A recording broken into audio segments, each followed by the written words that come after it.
रजनी को विकास जब देखने के लिए गया तो वो कमरे में मुश्किल से 15 मिनट भी नहीं बैठी। उसने चाय का प्याला गटागट किया और बाहर चली गई। रजनी के माता पिता उसके व्यवहार से भाग कर रह गए। माँ उसके पीछे पीछे आई और पिता विकास का ध्यान बंटवाने के लिए कनाडा के बारे में बातें करने लगे। ये तो अच्छा ही हुआ कि विकास कानपुर से अकेला ही दिल्ली आया था। अगर उसके घर का कोई बड़ा बूढ़ा उसके साथ होता तो रजनी का अभद्र व्यवहार उससे छिपा नहीं रहता। विकास तो रजनी को देखकर ऐसा मुग्ध हो गया था कि उसे इस व्यवहार से कुछ भी अटपटा नहीं लगा। रजनी की माँ ने उसे फटकारा, इस तरह क्यों चली आई? वो बुरा मान गया तो लगता है लड़के को तो बहुत पसंद आई है। मुझे नहीं करनी उससे शादी, बंदर सा चेहरा है, इतना साधारण व्यक्तित्व है, उसके साथ तो घूमने फिरने में भी मुझे शर्म आएगी। रजनी ने तुनक कर कहा, मुझे तो उसमें कोई खराबी नहीं दिखती।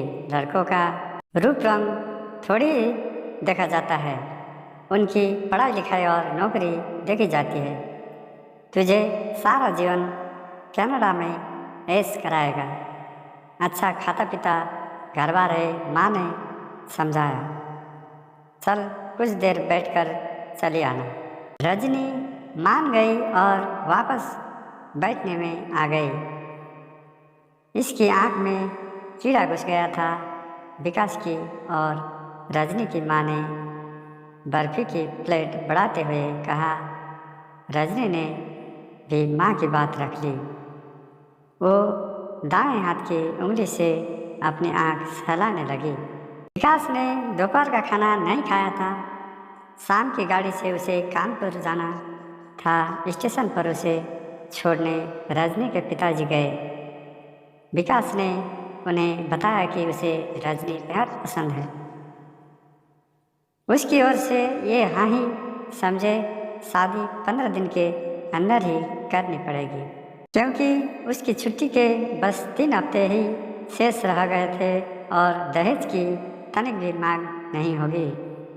रजनी के पिता विकास को विदा करके लौटे तो मन ही मन प्रसन्न तो बहुत थे, परंतु उन्हें अपनी आज़ाद ख्यालात बेटी से डर भी लग रहा था कि पता नहीं वो मानेंगे या नहीं। पिछले 3 सालों में न जाने कितने लड़कों को उसे दिखाया। वो अत्यंत सुंदर थी, इसलिए पसंद तो वो हर लड़के को आई, लेकिन बात हर जगह या तो दहेज के कारण नहीं बन पाई या फिर रजनी को ही लड़का पसंद नहीं आता था। उसके आकर्षक और अच्छी आय वाला पति चाहिए था। माता पिता समझा कर हार जाते थे, पर वो टस से मस न होती। उस रात ये काफ़ी देर तक जागते रहे और रजनी के विषय में ही सोचते रहे कि अपनी जिद्दी बेटी को किस तरह सही रास्ते पर लाए। अगले दिन रात को तार वाले ने जगा दिया। रजनी के पिता तार लेकर अंदर आए। तार विकास के पिताजी का था। ये रिश्ते के लिए राजी थे। 2 दिन बाद परिवार के साथ रोकने की रस्म करने के लिए दिल्ली आ रहे थे। रजनी ने सुनकर मुंह बिचका दिया। छोटे बच्चों को जैसा हाथ के इशारे से कमरे से जाने को कहा गया। अब कमरे में केवल रजनी और उसके माता पिता ही थे। बेटी, मैं मानता हूँ कि विकास बहुत सुंदर नहीं है, पर देखो कनाडा में कितनी अच्छी तरह से बसा हुआ है, अच्छी नौकरी है, वहाँ उसका खुद का घर है। हम इतने सालों से परेशान हो रहे हैं, कहीं बात भी नहीं बन पाई। अब तक तू तो बहुत समझदार है। विकास के कपड़े देखे थे, कितने मामूली से थे, कनाडा में रहकर भी बिल्कुल नहीं बदला। तू उसके लिए ढंग के कपड़े खरीदेगी तो आकर्षक लगने लगेगा। पिता ने समझाया।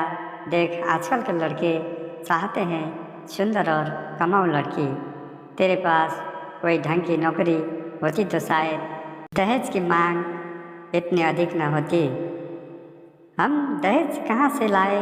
तू अपने घर की माली हालत जानती ही है। लड़कों को मालूम है कि सुंदर लड़की की सुंदरता तो कुछ साल ही रहती है और कमाऊ लड़की तो सारा जीवन कमा कर घर भरती है। माँ ने भी बेटी को समझाने का भरसक प्रयास किया। रजनी ने माता पिता की बात सुनी पर कुछ बोली नहीं। 3 साल पहले उसने एमए तृतीय श्रेणी में पास किया था। कभी कोई ढंग की नौकरी ही नहीं मिल पाई थी। इसके साथ कि 2-3 होशियार लड़कियां तो कॉलेजों में व्याख्याता के पद पर लगी हुई थी। जिन आकर्षक युवकों को अपना जीवन साथी बनाने का रजनी का विचार था, ये नौकरी पेशा लड़कियों के साथ घर बसा चुके थे। शादी और नौकरी दोनों ही दौड़ में वो पीछे रह गई थी। देख, कनाडा में बसने की किसकी इच्छा नहीं होती। सारे लोग तुझको देखकर यहाँ ईर्ष्या करेंगे। तुम छोटे भाई बहनों के लिए भी कुछ कर पाओगे। पिता ने कहा। रजनी को अपने छोटे भाई बहनों से बहुत लगाव था। पिताजी अपनी सीमित आय में उनके लिए कुछ भी नहीं कर सकते थे। वो सोचने लगी, अगर वो कनाडा चली गई तो उनके लिए बहुत कुछ कर सकती है। साथ ही विकास को भी बदल देगी। उसकी वेशभूषा में तो परिवर्तन कर ही देगी। रजनी माँ के गले लग गई। माँ जैसी आप दोनों की इच्छा है वैसे ही होगा। रजनी के पिता तो खुशी से उछल ही पड़े। उन्होंने बेटी का माथा चूम लिया। आवाज़ देकर छोटे बच्चों को बुला लिया। उस रात खुशी से कोई ना सो पाया। 2 सप्ताह बाद रजनी और विकास की धूमधाम से शादी हो गई।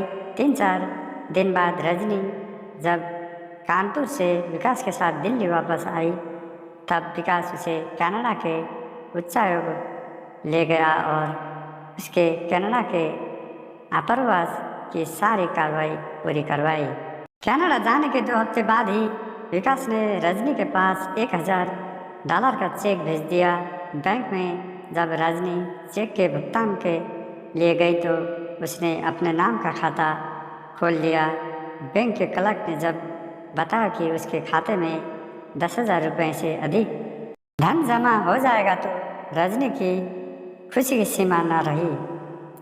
रजनी शादी के बाद भारत में 10 महीने रही। इस दौरान कई बार कानपुर गई। ससुराल वाले उसे बहुत अच्छे लगे। ये बहुत ही खुशहाल और अमीर थे। कभी उन्होंने रजनी को इस बात का एहसास नहीं होने दिया कि उसके माता पिता साधारण स्थिति वाले हैं।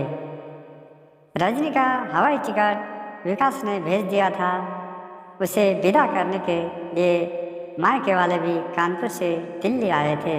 लंदन हवाई अड्डे पर रजनी को हवाई जहाज बदलना था। उसने विकास से फोन पर बात की। विकास तो उसके आने का हर पल गिन रहा था। मॉन्ट्रियल के हवाई अड्डे पर रजनी को विकास बहुत बदला हुआ लग रहा था। उसने कीमती सूट पहना हुआ था। बाल भी ढंग से संवारे हुए थे। उसने सामान की ट्रॉली रजनी के हाथ से ले ली। कार पार्किंग में लंबी सी सुंदर कार खड़ी थी। रजनी को पहली बार बात का एहसास हुआ कि ये कार उसकी है। वो सोचने लगी कि जल्दी ही कार चलाना सीख लेगी तो शान से इसे चलाएगी।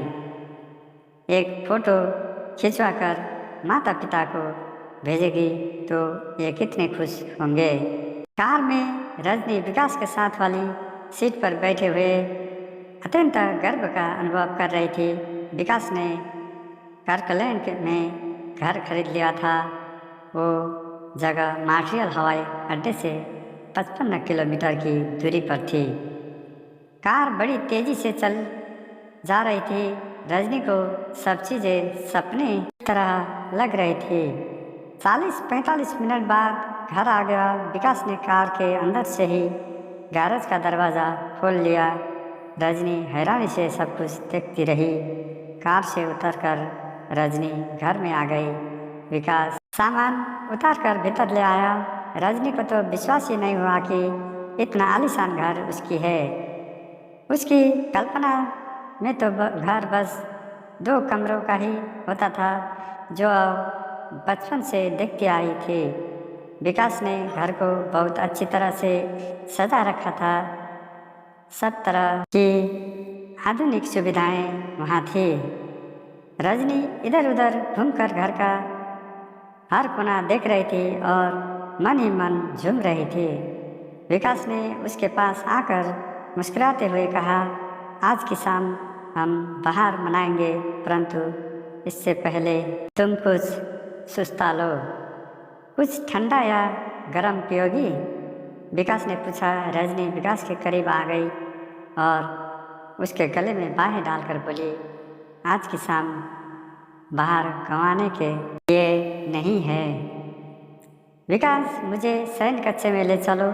विकास ने रजनी को बाहों के घेरे में ले लिया और ऊपरी मंजिल पर स्थित शयन कक्ष की ओर चल दिया। धन्यवाद दोस्तों।